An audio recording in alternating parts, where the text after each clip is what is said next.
दोस्तों, क्या आपने कभी ऐसा महसूस किया है कि दुनिया में कुछ बहुत ही गलत हो रहा है, जैसे हम सब एक बहुत बड़े भ्रम में जी रहे हैं।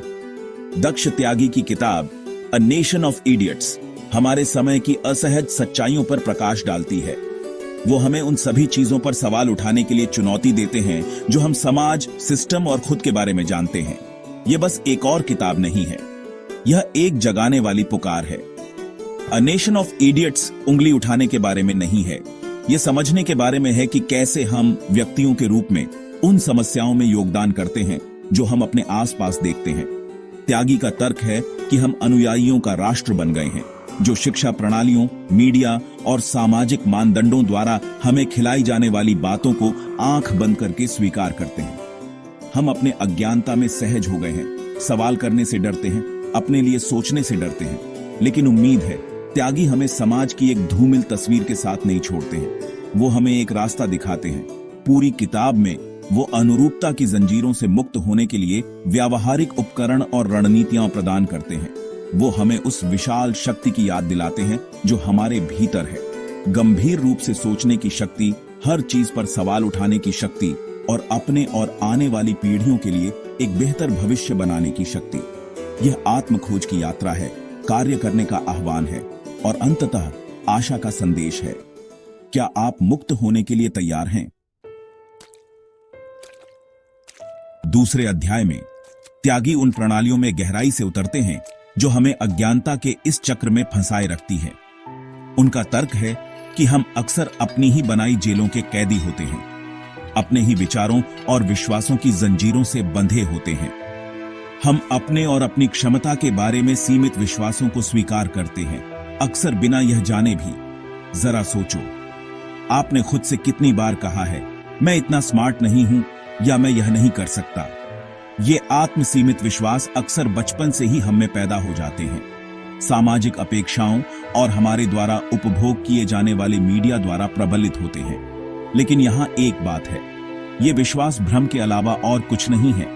वे वास्तविकता पर नहीं, बल्कि भय, संदेह और आत्मविश्वास की कमी पर आधारित है। त्यागी हमें इन मानसिक जंजीरों से मुक्त होने और अपनी वास्तविक क्षमता को अपनाने की चुनौती देते हैं। वो हमें हर चीज पर सवाल उठाने, यथास्थिति को चुनौती देने और सीखने और बढ़ते रहने के लिए प्रोत्साहित करते हैं। हमें अक्सर बताया जाता है कि शिक्षा सफलता की कुंजी है, लेकिन क्या होगा अगर हमें सशक्त बनाने के लिए डिजाइन किया गया सिस्टम वास्तव में हमें पीछे रख रहा है?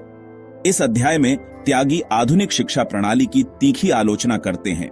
उनका तर्क है कि आलोचनात्मक सोच और रचनात्मकता को बढ़ावा देने के बजाय यह अक्सर आज्ञाकारी कार्यकर्ताओं को मथता है जो वास्तविक दुनिया की जटिलताओं से निपटने के लिए तैयार नहीं होते हैं। वो इस बात पर प्रकाश डालते हैं कि कैसे मानकीकृत परीक्षण और रटना रचनात्मकता और नवाचार को प्रभावित करते हैं। छात्रों को अक्सर खुद के लिए सोचना सीखने के बजाय तथ्यों और आंकड़ों को याद करना सिखाया जाता है। यह अनुरूपता की संस्कृति का निर्माण करता है, जहां यथास्थिति पर सवाल उठाने को हतोत्साहित किया जाता है। अपने खुद के शिक्षा अनुभव के बारे में सोचें। क्या आपको गंभीर रूप से सोचने और मान्यताओं को चुनौती देने के लिए प्रोत्साहित किया गया था, या आपको अनुरूपता और आज्ञाकारिता के लिए पुरस्कृत किया गया था? यह अध्याय हमारी शिक्षा प्रणालियों की नींव पर पुनर्विचार करने का आह्वान है। यह एक ऐसी शिक्षा के लिए एक निवेदन है जो व्यक्तियों को खुद के लिए सोचने, हर चीज पर सवाल उठाने और सक्रिय लगे हुए नागरिक बनने का अधिकार देती है। आज के डिजिटल युग में हम हर तरफ से सूचनाओं से घिरे हुए हैं। सोशल मीडिया, समाचार चैनल और ऑनलाइन प्लेटफॉर्म लगातार हमारा ध्यान आकर्षित करने के लिए प्रतिस्पर्धा करते हैं, लेकिन किस कीमत पर? त्यागी का तर्क है कि मीडिया, जो अक्सर लाभ और छिपे हुए एजेंडे से प्रेरित होता है, हमारी धारणाओं और विश्वासों को आकार देने में महत्वपूर्ण भूमिका निभाता है। वो उजागर करते हैं कि कैसे सनसनीखेजता, पक्षपाती रिपोर्टिंग और नकारात्मक समाचारों का निरंतर प्रवाह भय और चिंता पैदा करता है, जिससे दुनिया का विकृत दृष्टिकोण पैदा होता है। हम तुच्छता से ग्रस्त हो जाते हैं, उन वास्तविक मुद्दों से विचलित हो जाते हैं जो मायने रखते हैं। यह अध्याय सूचना के अधिक समझदार उपभोक्ता बनने का आह्वान है। यह हमें प्रस्तुत किए गए आख्यानों पर सवाल उठाने, विविध दृष्टिकोणों की तलाश करने और हमारे द्वारा उपभोग की जाने वाली जानकारी के बारे में गंभीर रूप से सोचने के बारे में है। हम ऐसे दुनिया में रहते हैं जहां अनगिनत विकल्प हैं। हमारे पहनने वाले कपड़ों से लेकर हमारे खाने तक हम लगातार विकल्पों से घिरे रहते हैं। लेकिन क्या हम वास्तव में चुनने के लिए स्वतंत्र हैं? त्यागी इस धारणा को चुनौती देते हैं। उनका तर्क है कि हमारे चॉइसेस अक्सर शक्तिशाली निगमों और हमारी इच्छाओं में हेरफेर करने के लिए डिजाइन की गई मार्केटिंग रणनीति द्वारा तय किए जाते हैं। वो उजागर करते हैं कि कैसे उपभोक्तावाद एक धर्म बन गया है। लोग लगातार अगली खरीद, अगले अपग्रेड, संतोष के अगले क्षणभंगुर क्षण का पीछा कर रहे हैं। हम खुद को इस बात से परिभाषित करते हैं कि हमारे पास क्या है, हमारे सोशल मीडिया व्यक्तित्व से, उन ब्रांडों से जिनसे हम जुड़ते हैं। यह अध्याय उपभोक्तावाद की जंजीरों से मुक्त होने का आह्वान है। यह जानने के बारे में है कि सच्ची स्वतंत्रता संपत्ति जमा करने में नहीं, बल्कि लगातार उपभोग करने की आवश्यकता से खुद को मुक्त करने में है। क्या आपने कभी ऐसा महसूस किया है कि आप बस भीड़ का पीछा कर रहे हैं, बिना यह जाने कि क्यों? यह अध्याय झुंड मानसिकता की अवधारणा की पड़ताल करता है और यह कैसे हमें अनुरूपता के चक्र में फंसाए रखता है।